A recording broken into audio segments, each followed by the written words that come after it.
Are at the end of a sunny Sunday afternoon, evening, February 6th, 2022. What better way than to spend our Sunday evening enjoying a conversation with one of our Moreland neighbors, Calvin McIntyre. Hello there, Calvin. Hello, everybody. How's everybody doing tonight? As we know, Witness to History is one of the many ways through the Moreland Community Network that we get to know our neighbors better. And this month, we're here on the first Sunday because we were booted out on the second Sunday because of the Super Bowl, as everybody knows. So here we are, but we didn't want to miss February. And so just like I do always, I'd like to thank many people who are here. Colin Compton with the City of Shaker, Kate Coaching, Megan Hayes. I don't know if Megan's with us with the Shaker Public Library, who makes sure that all of the Witness to History YouTubes are available. So if anybody wants to see the conversations we've been having for the last almost 2 years, then you can just click on the Shaker Library site and look up Moreland History, and you'll see all the wonderful conversations we've had with our neighbors.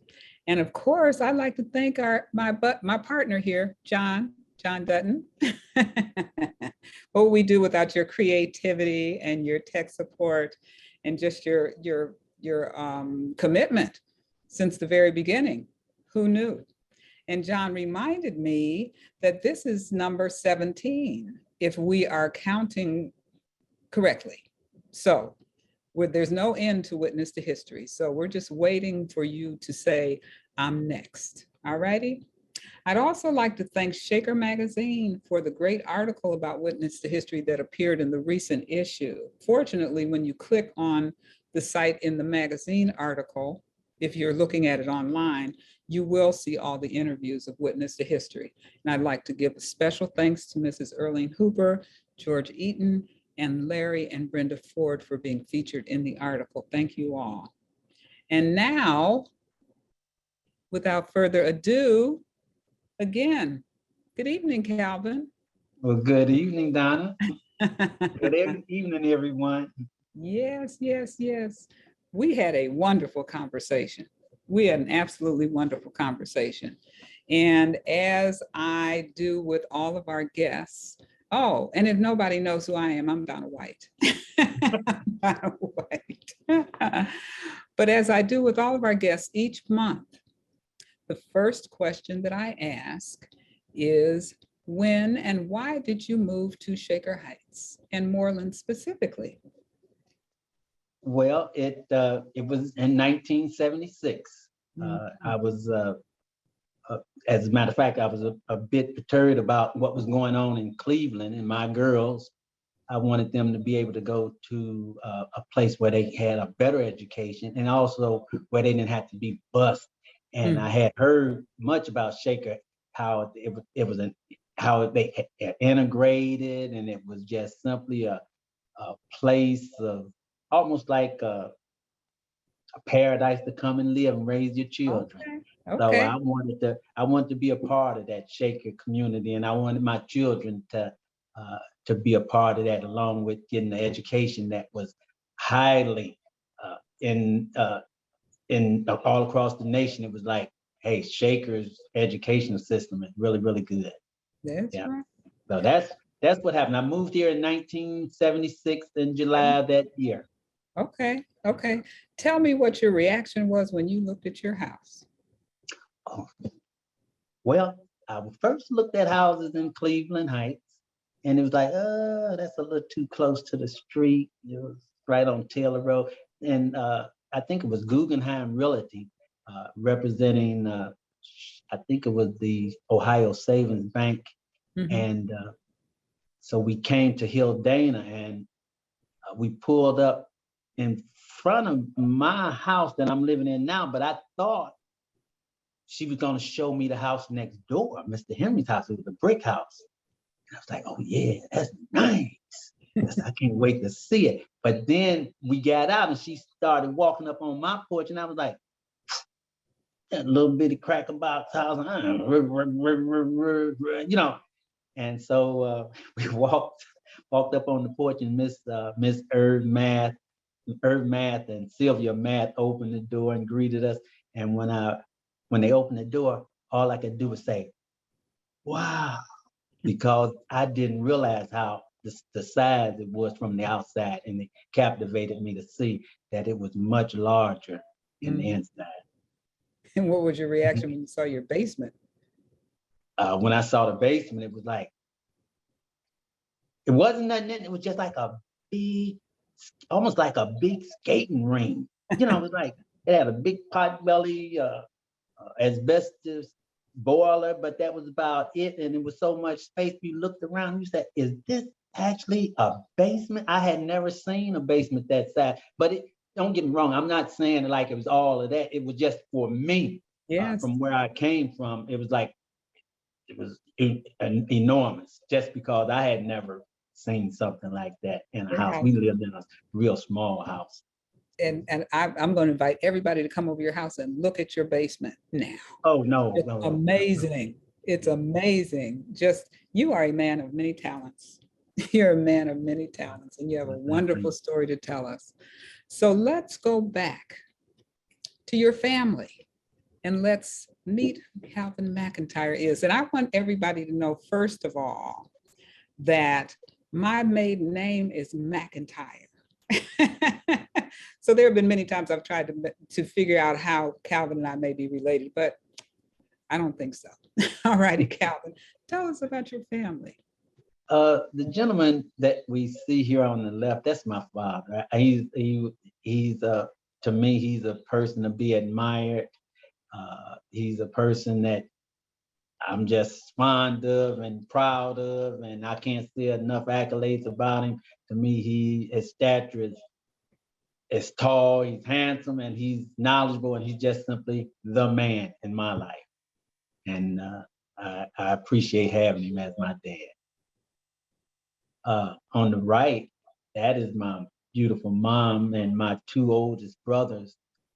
Quite naturally, I wasn't around at that time, but they were married on the front porch in Mississippi, and on a Sunday afternoon. And boy, as I'm told, he smiled at his beautiful bride, and they embraced, and they had a tribe of kids. And what do you mean by that, Calvin? By that, I mean, just like in the Bible, Jacob had a whole tribe, 12 of them. Well, he had 12 too. It was 12 of us. One of my older sisters, she perished and died after 6 months. So actually, 11 of us grew up together. And that's why I said a tribe of kids. Yes. Now tell us who's in this picture. Now here is, being a tribe of children is very, very difficult. And at that time, they didn't have cell phones that you can take pictures like we can today. But so it was difficult getting us all together at one time to take a picture. So this is just part of my family. My older sister's not there. And then a couple of my brothers is not there. But in this picture and my dad is not there. So in this picture that's me standing up on the right, and my brother, who I always had to pass down my belongings to after they became a little snug for me. He would get them, and I would always get the things. And also my brother over there, my baby, that's my baby brother in the middle on my mom's lap. And my brother, he got killed, the one that's standing up on the left, that's my brother. That was my favorite brother, but he got killed in a car accident. Sorry to hear that. Yeah. So that is my sisters and brother. Incidentally, with those that might know, that's Robert. Yes, there's one slide that we're going to go back. We're going to go back to. Okay. Yes. Now this is my dad and my mom. They were married for 75 years. My father died at the age of 93, and my mom died at the age of 89, but they were married alive for 75 years. And this happened to be their 50th golden wedding anniversary. And presently you can see my 4 sisters as like part of the wedding party, and my mom's 2 of her sisters, and then the boys we were all of us except for the one that had perished that were in the wedding party. Yes, yes, yes. Now you and we had, long conversation. Actually, when we first started talking, you had read a one-page autobiography that you had written, which is wonderful. It would just be wonderful to be able to share that, starting off with your parents being married in Mississippi. That was a wonderful gift for me. So, and also, let's go back into your life. You said you have 7 brothers and 5 sisters, and tell us a bit more about your upbringing. Okay, well, in actuality, I had 6 brothers and 6. myself made 7. Yeah. Okay. So I had 7 boys All and right. 4 sisters. And this Yeah. is them. This is my brothers, all of my brothers, and one that died in a car accident. We inserted him in this picture. Mhm. But those are my brothers and myself. And then those are my 4 lovely sisters on the Yes. right. Yeah. Well, So beautiful. that's again, like I said, I did have another sister, but that was my oldest sister, and she had died at the age of 6 months. Mm. I think she was right after my oldest brother. Okay, beautiful family, Mhm. beautiful family. And and you told me, what you learned from your family, the love that you learned, love of the Lord, love of life, love of your Yeah, family. that was part of my biography. Those were the things that I really learned and gathered from my father. One was to love the Lord because He'll never leave you nor forsake you. He won't let go of your hand, and that's because I had a situation with people not wanting to hold my hand. I'll tell you about it a little bit later. Okay, Okay, but okay. the other thing was I was learned to love life because uh, the love of life is both going up and out. So loving the Lord and loving people around me was something that was particularly impacted into my brain, into my spirit. And I think that mostly is attributed in a large part to my father's and by my father's example of living. And then also love your family, because as you see, we did have a big family, but my father also let me know that just because we had a large family, the family is really greater than that, and that's even people that you come in contact with, and people you might get a chance to know later on in life. That your family is really not just simply great, but it's great and large. And then the other thing is that help other people, help your neighbors, help your friends, and in the long run, you might feel and know that it might have been just simply worth your time to do so. So those were the things that he shared with me, and I grew up with as a part of who I am today. Life story. I understand. Sorry. I've heard about your generosity. It travels. It travels. And I think we have a baby picture in here. Here you are. As I said, I was a rather old looking baby. It looked like I had teeth in my mouth, in my gums, and as you can see, my hands they were wrinkly. My hairline looked like it was receding, and my feet, my toes spread it all out, almost as if I'd been walking for a lot of miles for a long time. But that is me. And I was born in 1950 in a snowstorm similar to the one we just had. And many forecasters had said that they thought that would be the worst snowstorm of the decade. But and it was only 1950, but it was a pretty rough, tough snowstorm that year. March 2nd. Oh, your birthday coming up. Yeah. Birthday coming up. Calvin McIntyre. Happy early birthday. Happy Thank early you. birthday. You're a cute baby. So, you tell us where you grew up in Cleveland. You were born in Cleveland? Yes, I was born in Cleveland at the Metropolitan, I think at that particular time they called it City Hospital. And I was brought home to 40th Street off Woodland, 40th and Woodland. At that particular time, I think it was even called the North East Ohio Food Terminal. And so we lived in the middle of the block, upstairs over I think it was like maybe perhaps a bar or some type of joint where they dance and sing and drink, you know. Okay. But it was, Okay. we stayed Y'all were upstairs in the entertained. back. Yeah. And my father worked down the street at the Fisher Foods Fisher meat Foods. commissary, and Fisher it was down Foods. the We street. remember who in here remembers Fisher Foods? If everybody remembers Yeah. Fisher's. Mhm. Yep. Yep. Yeah. So we grew up there. The school, I lived on 40th Street and was just about to start school at, I think it was a school right there on the corner called Case Woodland Okay. School. But we moved, and my mom and dad was able to move into my auntie's back house on 75th and Kinsman. So I didn't get a chance to go to that school, but I did start at the school when we moved. Okay, so you went to Charles Chestnut, Anton, Yeah. Gradina. We're gonna name some names, schools that folks are familiar with. Rawlings Junior High. Yeah. Patrick Henry. Yeah. On 75th Street, did start the school in the kindergarten at Charles W. Chestnut, and most schools at that time, kindergarten, you went for half a day. I think you started half a day in the afternoon, then went a half a day in the morning. Then in the first grade, you end up going all day. So I did start at Charles Chestnut, and one of the memorable things that I do remember is that I had a friend. We were in the kindergarten. His name was Raymond Odom, and he would he and I would walk home every day from school.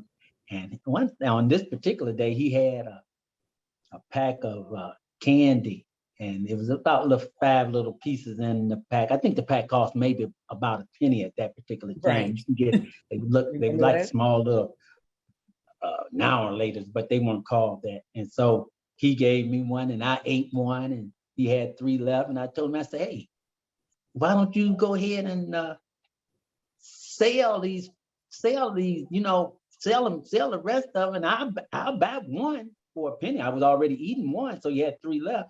He said, sure. I couldn't wait to get home to get one of the pennies that I had saved up just to be his first customer and get him started in business. And my mom said to me at that time, she said, well, you know, you could get you they were caramel kits. That's what they were called. She said, you know, you can get you 5 for a penny, you know. I said, yeah. But she said, well, that's okay. If that's what you want to do, you feel that's what you like to do, is help a friend get started in business. That's fine. Yeah. So that was that. Yeah. So when you were, you told me you worked at a bicycle shop. You've had many jobs and you acquired many talents in your young life. Tell us about the bicycle shop. And growing up there on 75th Street, there was a bicycle shop up there, I guess, between 80th and 79th Street. And I didn't have a bike, but I wanted to learn how to build bikes. So I was in the summertime, I worked with the gentleman. He had a son, but his son didn't like that type of business. But I enjoyed building bikes, from putting spokes, scrapping them all the way down to the frame and building them all the way up again. And then we would sell them. So I learned a lot about building bikes there. I did do quite a bit of things as a child. I had 2 paper routes. I took a plain dealer route and a route in the evening. So plain dealer in the morning and the Cleveland Press at night.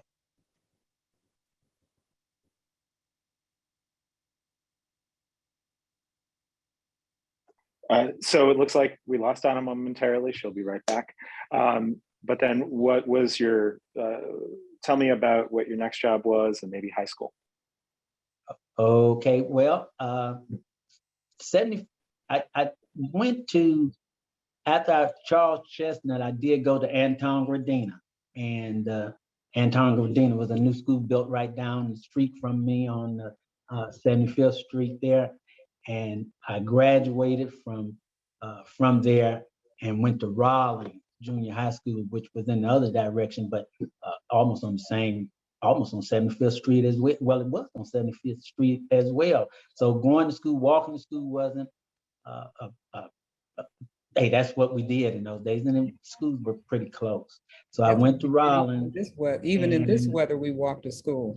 Yeah, We sure did.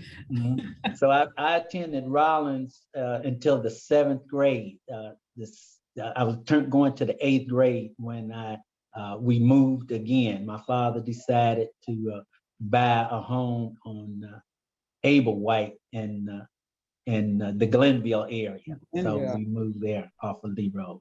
So you ended up going to Patrick Henry, then Glenville High School.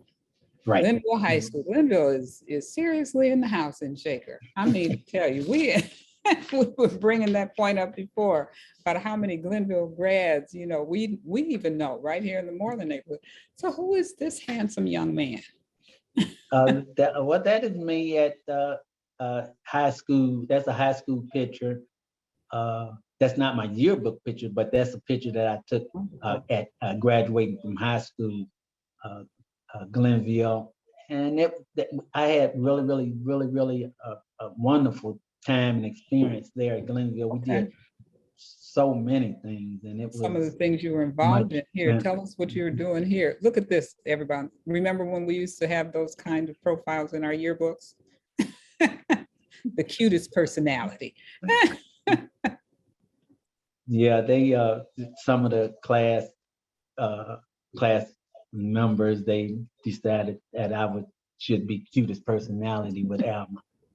In the middle is a picture where we were doing a Langston Hughes play. You actually can't see me. The gentleman standing up is actually blocking me, but that was my stage performance of doing a Langston Hughes. You all better leave segregation alone, cause we love segregation like a hound dog love a bone. So that was part of my dialogue, and the characters around would say little things like, we went to the drugstore, to the store, and get something to eat. They threw us in jail, said we took a white man's seat. And then I'd go, you all better leave segregation alone. So it was fun. Now this is the picture down at the bottom. I was going to say, this is very appropriate that we're having this picture here now in the month of February. Yes. Yeah, that was a picture where I was asked to speak during the Negro History Month. And we talked to the school in the auditorium. The auditorium was filled with classes, and we would share with them some of the things pertaining to Negro history. And that was Mr. Bohai, that is the facilitator, and Gail Minor, and another one of my classmates. So that was a fun time as well. Nice. Tell us about this momentous occasion you had while you were in Glenville High School. Right. At Glenville High School, Dr. King came and visited us one day. The auditorium, it was a wonderful occasion, especially for me. I just was really fond of the man and what he stood for. At this particular time, the riots were going on in Cleveland, and they were looting and burning, and he addressed us and wanted us to study and study books and don't be throwing bricks. And it was very, just to be able to see him and hear him and know that he came to address us was a real highlight of my school time. So I really enjoyed that. And then there, quite naturally, is a picture in my yearbook. Oh, that's your graduation. Of me, yeah, at the top right. Actually, I want to just let you know that there's going to be a marker at Glenville High School to commemorate Dr. King's speech in 1957. Oh, okay. And I think that you can access the audio. I can't remember exactly what the site is, but that speech is actually available. You were there. You were there. And I'm quite sure George Eaton would know more about that too, because he's a tar bloodder. Wonderful. Yeah. So you, through Glenville High School, you were a stellar student, of course. You were a very good student. And then you said that you know, there were many things that you did while you were in high school, but you went to career day in 12th grade. And what Oh, occurred at that time? well, well, at career day, they asked, you know, if career day where you had employers would come and interview some of the seniors if they wanted to work for that company. And this particular guy had a booth representing Fisher Foods.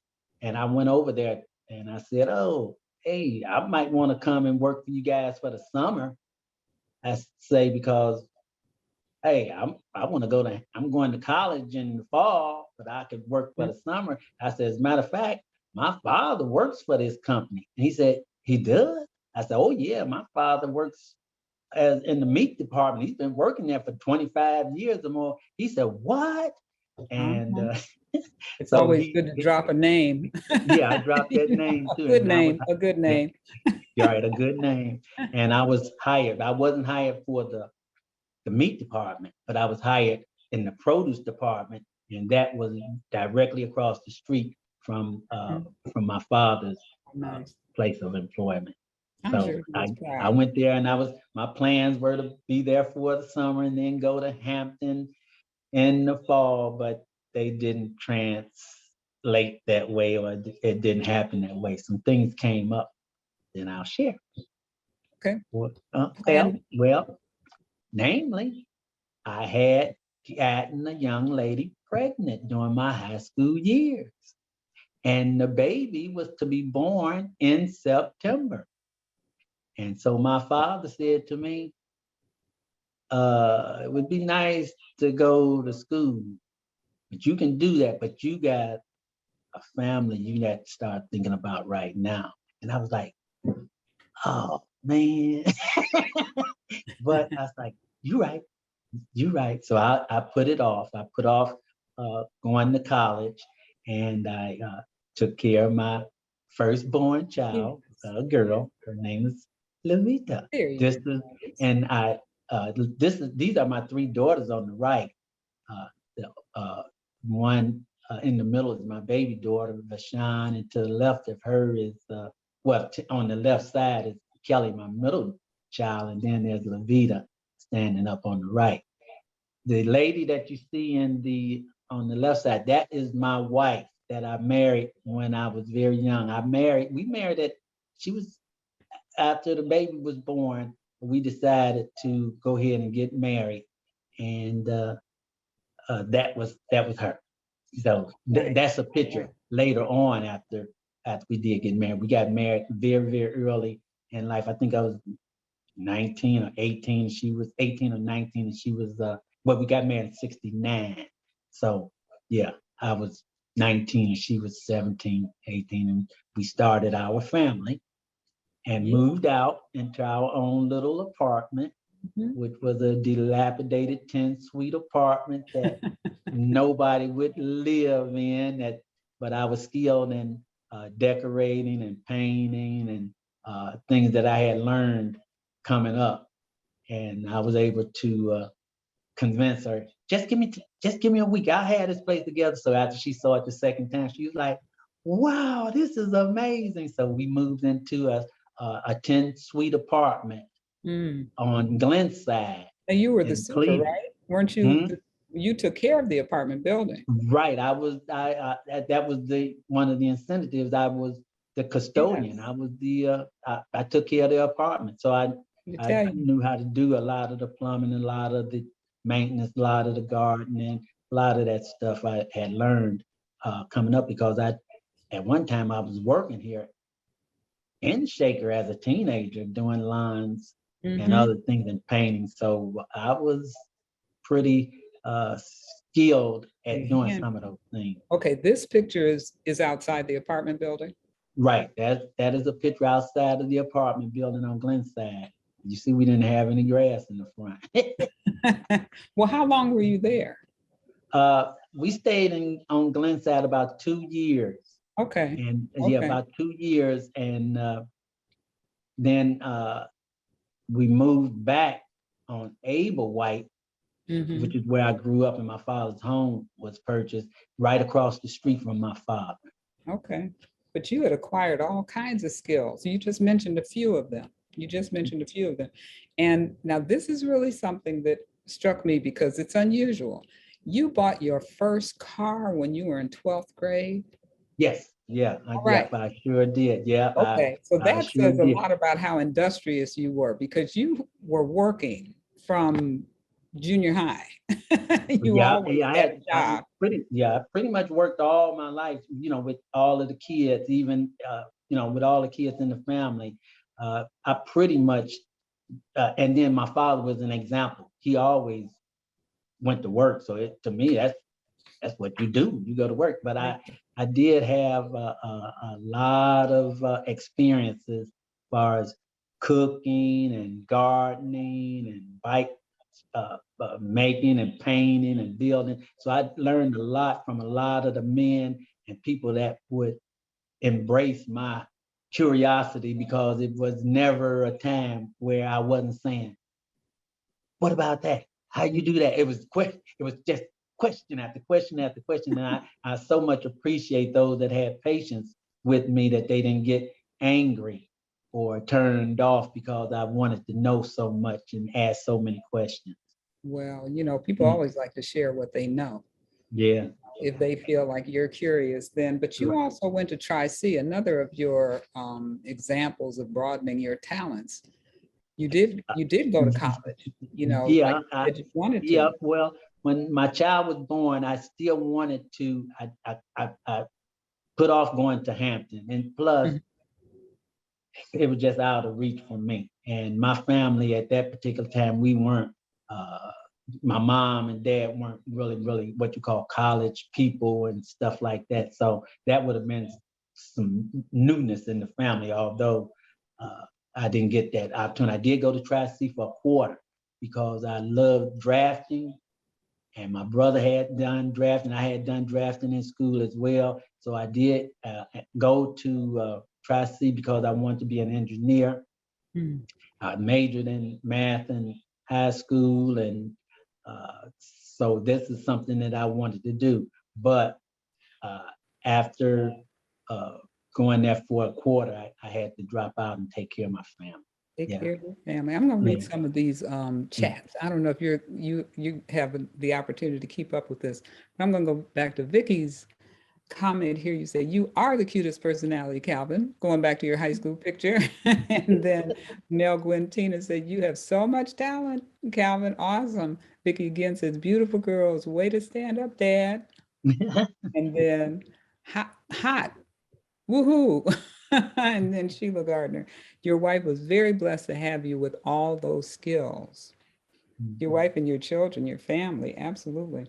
So so let's move forward. So Fisher Fazio was a big part of your life. Yes. You worked there for quite a while, and then you met your two best friends there. Yes. I met my two best friends there. We started a softball team.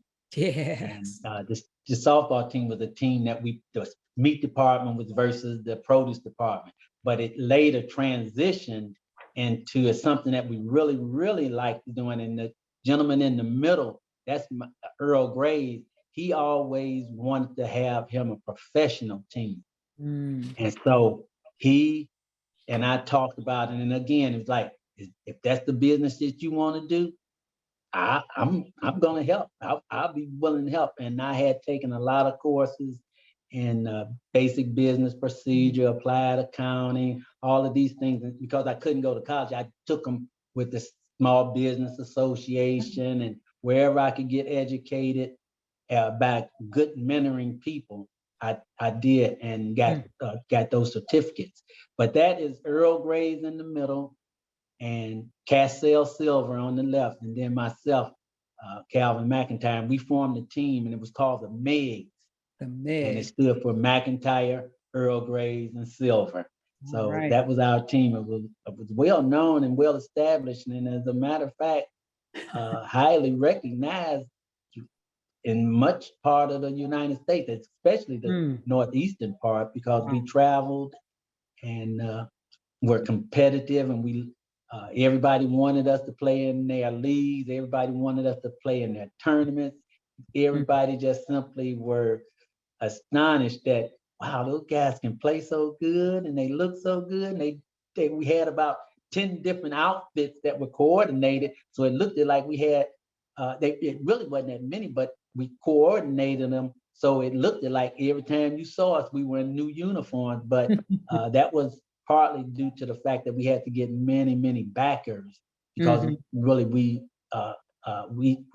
couldn't afford that, and a lot of the Black businesses couldn't afford to sponsor us, but they could at least back us, and we would coordinate those things together and make do so we could have. We also did things like fundraisers, like cabaret parties and raffles, to help ourselves out.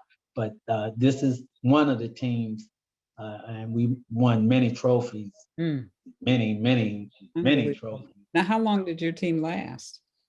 The team lasted that team lasted, the Megs lasted from 1972 all the way to 1994. Wow. Yeah. Unbelievable. Unbelievable. I can't hardly hear you. Oh, really? Okay. Can you hear me now? Yeah. Oh, okay. 22 years. Yeah. That's wonderful. We were esteemed very, very highly. We were elected to go into the Hall of Fame, Softball Hall of Fame. Many of our players were inducted into the Hall of Fame, Cleveland Heights. It was just a really, really solid organization and team with a lot of really, really good players and people that also was a family. That was a family as well.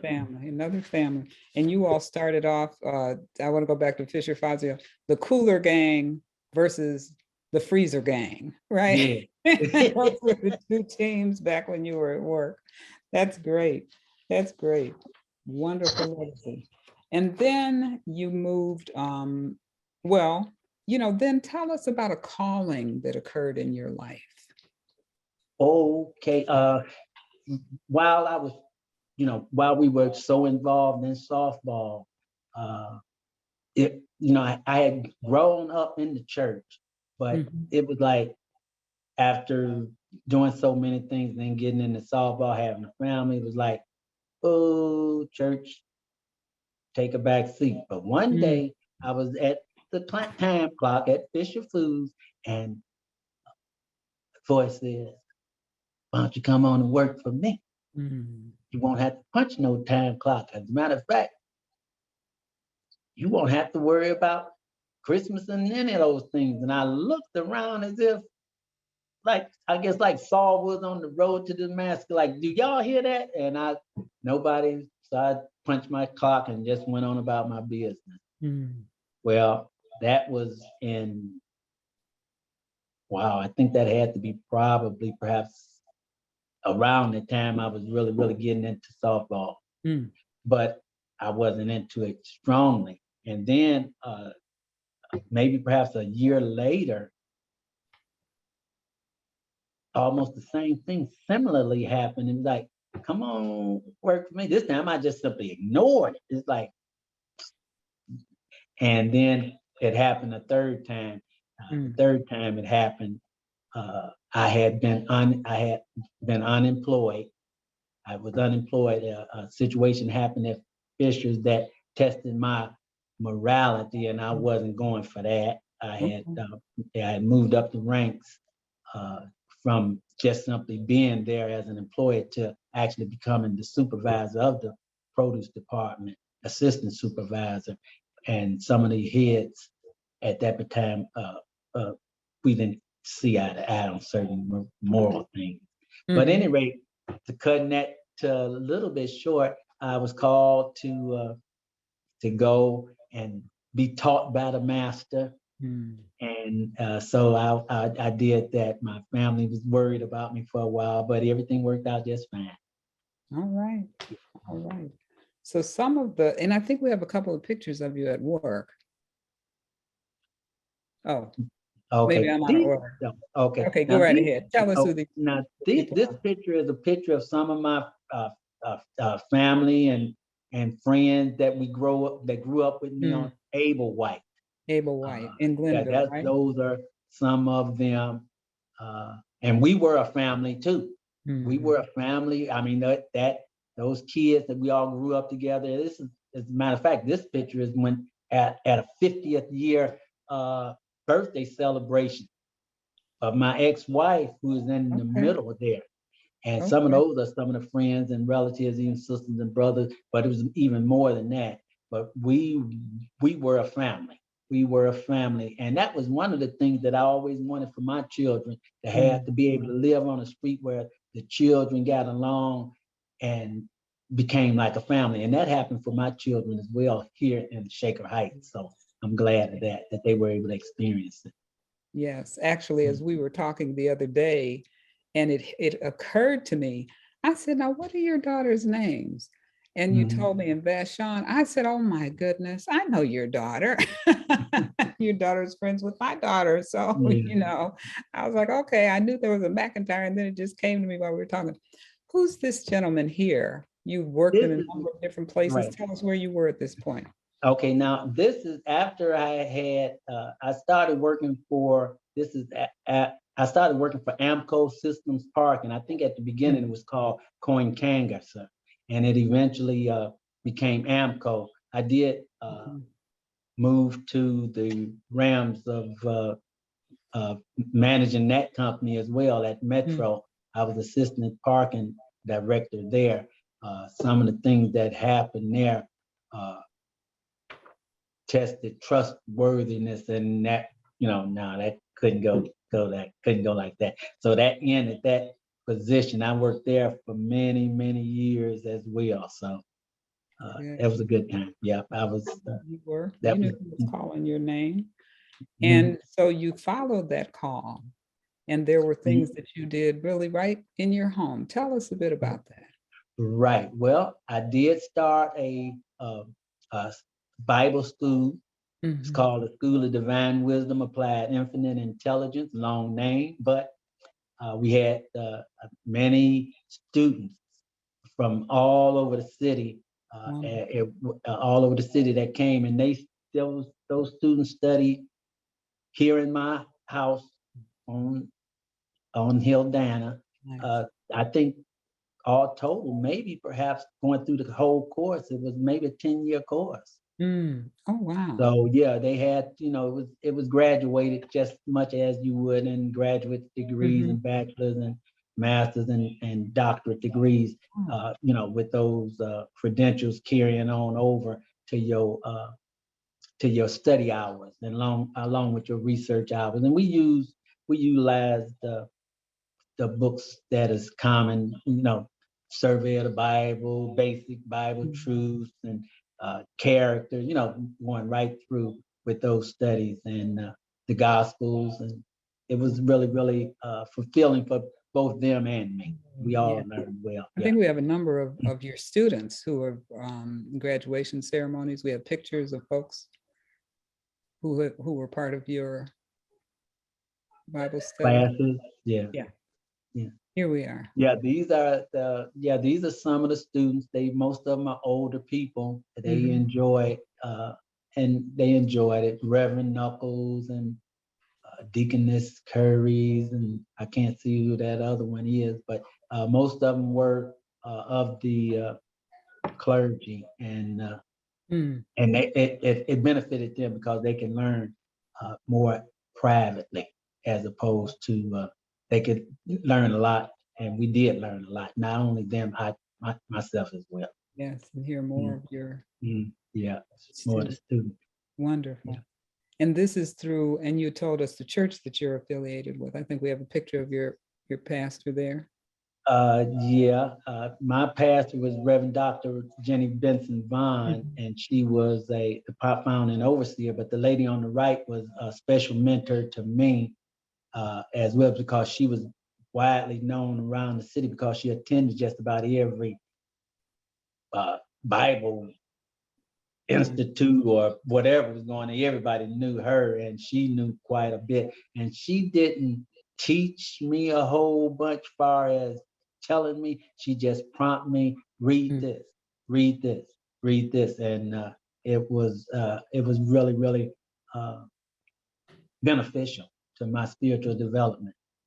Wonderful. Well, Calvin, your reach is broad and wide. It's vertical and it's horizontal, like you said.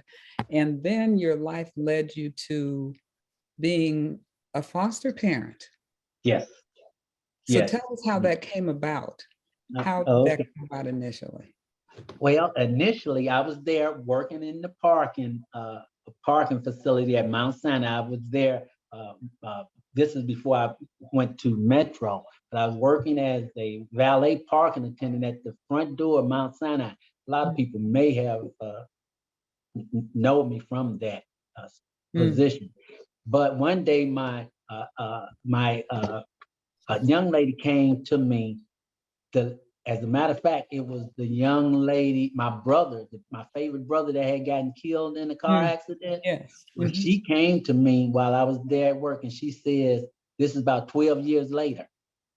And she says to me, your nephew, I can't do anything with him no more. He's stealing cars. He's just off the hook. I can't do it no more. And she asked me, can I take him?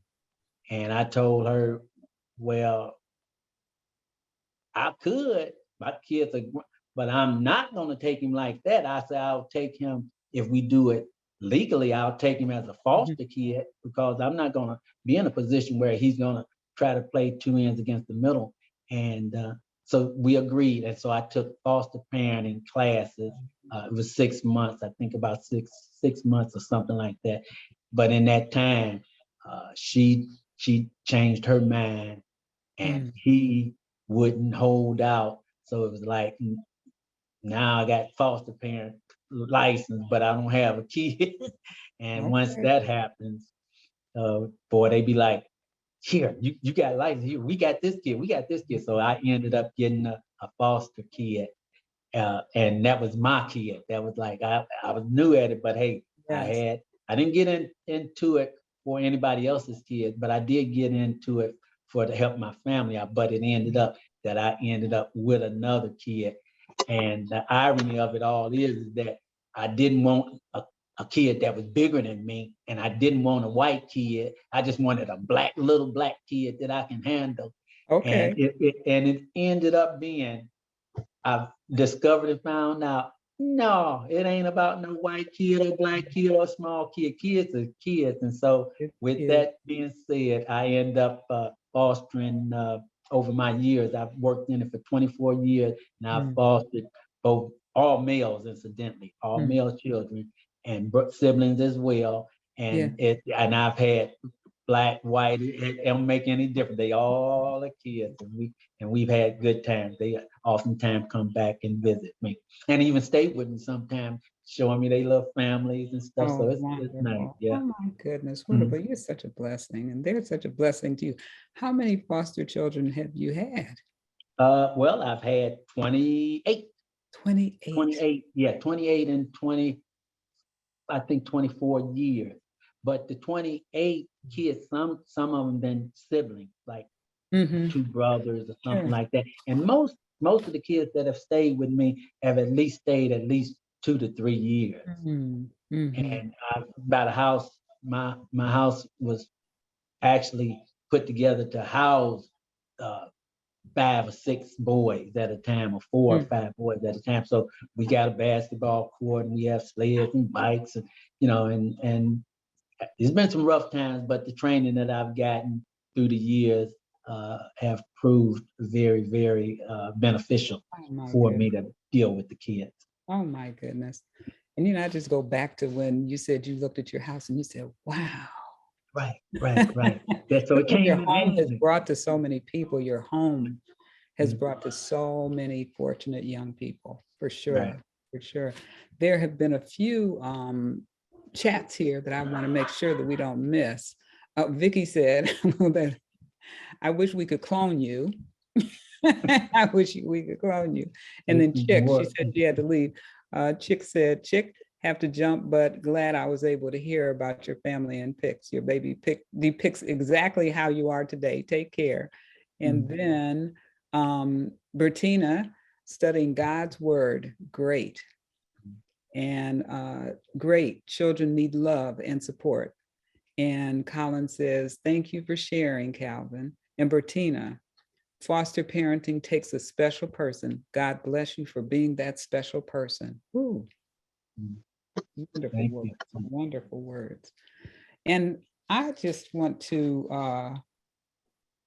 also, I think we have a picture of your friend, Ola Jean. Yes, Ola Jean. Ola Jean was a very, very, very, I should say, delightful person for me in my life. She and I were together, and she helped me in many, many ways for over 33 years. She passed away in 2015, but she was a godsend for me as well. Yeah. Yes, Yeah, that's her. Yeah. There she is. You have a couple of pictures of her. And you said you all loved going to Vegas. Yeah, Vegas and Florida, at least quite. This picture here happens to be another family of mine.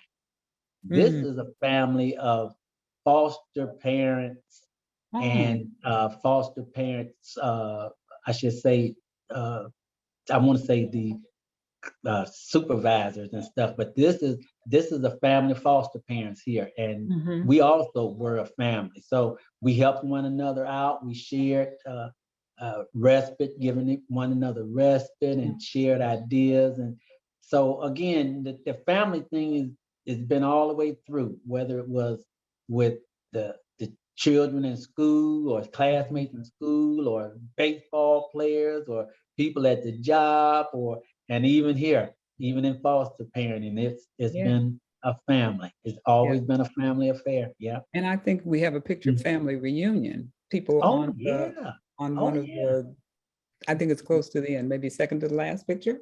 There we are. Here is these are the kids. This is taken at the Horseshoe Lake. These are some of the kids. Cleveland hosted a family reunion 3 times. I think 2018 we hosted, and this was national. People come from all over the United States, and we hosted in 2008. I think maybe 2010 or 12, and then 2015. But this is just one of the pictures of the kids climbing up on that pole thing at Horseshoe Lake, and I thought it was just without going through all or showing all of everybody. This is what it was all about. It's all about the kids getting an opportunity to meet and see and be with one another. And if you notice, I think that's one of my foster kids down there in the left corner down there. So so it's all about the kids. And they can climb up and go as high as they would like to. It's just keep on going. So the little saying that this black and white cross incidentally is like this one that I wear. We wrote a list. Everybody wanted them, so they all would wear the little black and white cross. And I think it was saying it's not a cross around.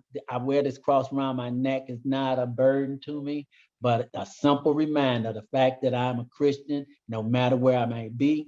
And it isn't meant to protect me or from danger or physical harm. It's just an identification for you and others to see that I too belong in this family. So that's a piece of a message that was taken from someone else that I had read, but it's modified to some extent, but it is from the bishop at St. Matthew's churches. Nice. And your last picture, and all about family. What's that last picture we have up here? Is this the last one? Oh, here we are. Here is my family. Here is my family. Might be some familiar faces in there. Now, boy, I'm so glad of this family. Boy, but you know what? I'm so proud that because I grew up with some bits of discrimination, it didn't deter me, but at the same time, it kind of like made me a little bit standoffish, but now I got some real family. I got Colin and Kevin and Lee. I got Harry and Vicky. I got Dwight, and then I got John and Donetta. I got George, and I'm just gonna just go off as much as, and there's so many. I've got Miss Perkins. I got James and Vicky. I got Carmela. I got Monica. I got Chiquita. I got Lavera and Inez. I got Sonia. And Sonia, I just love her because she is just inspiration. She just something. She always is wanting to do something and got something going.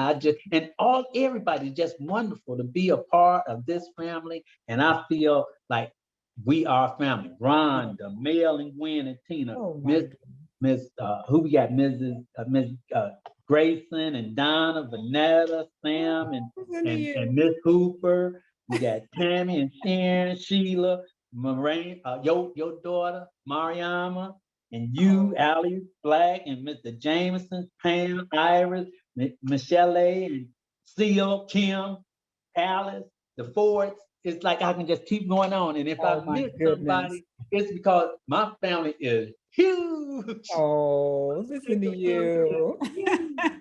And I feel like we are coming together just as a family. We got a lot of work to do, but we coming together just as a family. And I'm so proud and to be a part. Quintilla says, thank you for sharing an interesting and excellent life focused on family, for sure, for sure. And here Seal has, Calvin, you are an inspiration. So glad to know you and your brother. And you have family here with us this evening. So we don't want to miss the opportunity to meet folks who are perhaps not in Moreland, but are in your family. Who's here? Who's part of, tell us who you are. We have I'm Calvin's cousin. Calvin's cousin. Yeah. Are you Patricia? Yes. Okay. Hi, Patricia. Hi. Who else is here? Friends and family. Calvin's sister. Oh, nice. Beverly McClendon. Thank you for being here. Anybody want to chime in? Ask questions, make comments? Or make a comment. I was waiting for his family to speak, but of course we're family too, Calvin. And that's right. You have certainly been an inspiration to us this day. And I know why you smile all the time. And I have so many things I could say, but I don't want to monopolize the whole evening, but it pays to persevere. You're very creative. You didn't get the kind of education that you thought you should have gotten, but you couldn't have done any more with the education that you got because you know how to relate to people. And you're very, when I think of you, I think of smiling. And when the gentlemen that were working with you and playing with you, each one of them had a smile on their face, a big smile. Keep on smiling, Calvin. And thank you for being a part of our neighborhood. Thank you so much. And thank you, Miss Hoover. Thank you very much.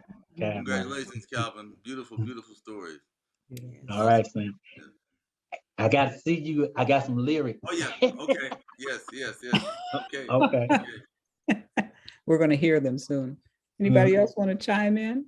Yeah, Calvin L. I just want to say, man, I really enjoy being with you when we have our men's group and all. And I did not realize it, but Sean was your daughter, who I've helped many times over the years. She's friends with my son, Ellen. Thank you. Oh, thank you, Al. Wonderful.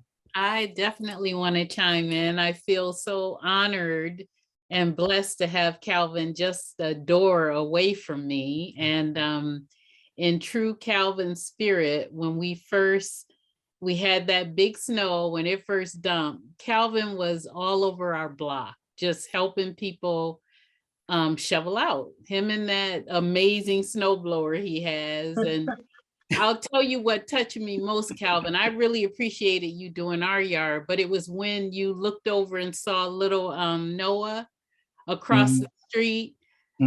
facing that mound of snow, Calvin went right over there and helped that young man take care of that. And I haven't seen that in such a long time. You know, I remember as a kid, that's how it was. You hear wheels spinning, everybody would put their coats on, you know, go out and help whatever neighbor that was trying to get in and out of their driveway. And so you brought me back that amazing memory. And it's just been a delight being your neighbor. Thank you for everything, always. My pleasure. Calvin, I just wanted to say thank you for sharing what an amazing, encouraging, motivational life that you had lived. And with your amazing snowblower, you can come over on Sudbury anytime. We're all signing up. Thank you, We'll see, we're Mr. gonna have to Walker. start walking your snowblower down some of these other streets. Anybody else want to chime in? This was absolutely wonderful. Lee has a little smiley face with 2 little hearts on it. I don't know if you see that in the chat. This is Mel, Gwen, and Tina. Hey, Mayor Queen Tina. I put in the chat. Okay. And Crystal says, when are we going to see a photo of this basement? That's real. Oh, well, I'm going to tell you, I was blown away. I was blown away, you know, from your comment about when you first saw it and you said, oh, you know, it was so big. And then you say that your girls used to roller skate in the basement? yeah, they used that as a skate rink. Yep, they sure did. Yeah. But that they wouldn't have been able to roller skate. The work that's been done on it now, it was really a conglomeration of one of my friends and Pat and my grandson that live here. We just simply went down there and went to work. And as long as we got somebody that know what they're doing, we can help. And he says, it does not look like simply, okay? It's ingenious, first of all, because of the design.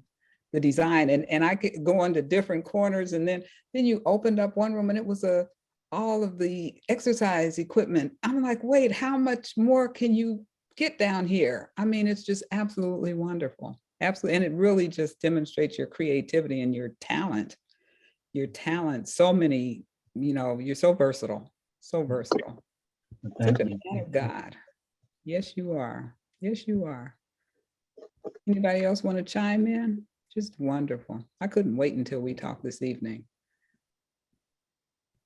As we know so often, okay. Mel, Gwen, and Tina say, you are an awesome person, inspiration to us all. There's so much to explore. OG. Thank you, Mel. That's my okay. Monday nights we be at it. I mean, this was such a nice opportunity to have this conversation with you. And as I always share, when we prepare for Witness to History, I have a one-on-one conversation with our guests. And so I have even more information, you know, that we didn't have time to share this evening.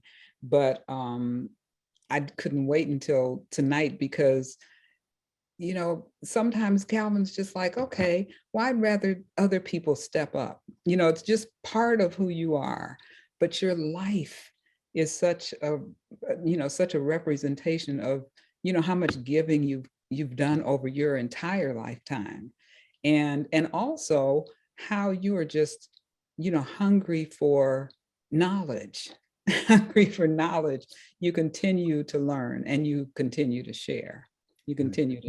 So I want to really, you know, thank you for taking the time to be our guest on Witness to History. And you'll be in our collection. Everybody else will, you know, benefit from this wonderful conversation and learn more about you and our Moreland neighbors. And I am going to read a couple more notes. From Iris, Calvin, this has really been enjoyable. You are so interesting. I know that the young people that you fostered are so blessed to have had you in their lives. He's an yes. example. Actually, there were a couple of, oh, I'm sorry. Oh, Jewel Kirkland? Yes. Yes, I'm sorry. I was just listening to everything that he said, and I'd like to say that he's an excellent example of what you call a good neighbor. Yes. And it's a wonderful life that he's lived with his family and all the things that he's done to reach out to our neighbor. And that's what neighborhood network is all about, I would think. Yes, yes. Thank you for that, Ms. Kirkland. And Were you able to hear me? yes, yes, we heard you. Thank you for your Oh, comment. I wasn't sure if you heard that. Did I push the wrong button or not? Thank you. Yes. Thank And Henry says, But he has a great, interesting life, a wonderful life, and all the absolutely things that he has done in his life. It's marvelous. wonderful. And we have here Calvin. All I can say is wow from Henry. Oh, wow. All I can say Wow, is is right, wow. right, yeah. And I understand too, there's one picture, a couple of them that we missed. The key to the city. Didn't you get the key to the city? Yeah, I was given the key to Shaker for, Yes. for taking care of some of the Shaker properties when they were fixing them up. Yeah. Or was That's- this the house that you yeah. thought you were going to look at when you Yeah, first? that's the house that I thought was, as you can see, my house is to the left there, but that's Mr. Henry's house. And that was the house that I thought I was gonna have. And we went up on the porch of that house next door. So, but that house, eventually, a few people lived in, and then I think I think that might have been 94, nobody was living in it, and Shaker purchased it and was renovating it. But it's the yards and stuff still had to be done. So I was like helping out, and they was appreciative of that and gave me a key to the city. Yeah. Oh, yes, yes, yes, yes. We just don't find neighbors like you everywhere, Calvin. Calvin, that's for sure. That's for sure. Taking care of the neighborhood. And this picture we had skipped. Okay, this was our cover picture. You're here in Vegas. At Vegas, yeah. Okay. And this is you and your friend. This is Ola Jean. Yeah. Thank you. Oh yeah, that's in Fort Lauderdale, down there in Oh, Florida. that was Fort Lauderdale? Oh, okay, that's where it Fort is, okay. Lauderdale. Yeah. All Yeah, right. Those okay. are just a couple Yeah, of pictures. that's where it was. Because like I said, we always would travel to Vegas and Florida because my old wrinkly skin needed some sun in the winter. All right. All right. Okay. Thank you, Calvin. Thank you, so much for spending everybody. this Sunday evening with us. And thank you, Donna, for having me. I really appreciate you coming by, and I just enjoy the whole family of us. I really do, and from the bottom of my heart, I wish everybody the best. And hey, we are family. That's wonderful. So we will hear from more of our family next month. March 13th, I do believe, is when we'll be together next month. And our guest will be Al Foster. Al Foster. Great. So that's March. There's always another month coming afterwards. So we're always looking for people who would like to be guests on Witness to History. Come and tell your story. It's open for all of our Moreland neighbors. So please give me a call. Send me a text and say who you are so I'll know if I happen not to have you in my contacts. Or, please send me an email and just let me know when you're interested in being a guest. And then we will just put you on the calendar. We'd appreciate that. All right. Well, everybody, thank you all for being with us this evening. Another wonderful Sunday evening with our Moreland neighbors. And Calvin McIntyre, thank you so much. We're going to figure out how we're related. McIntyre family it's not a real common name. So we'll figure that out one day. All righty, everybody. Good job, Calvin. Thank you. Thank you all. Have a good evening. Good Bye-bye.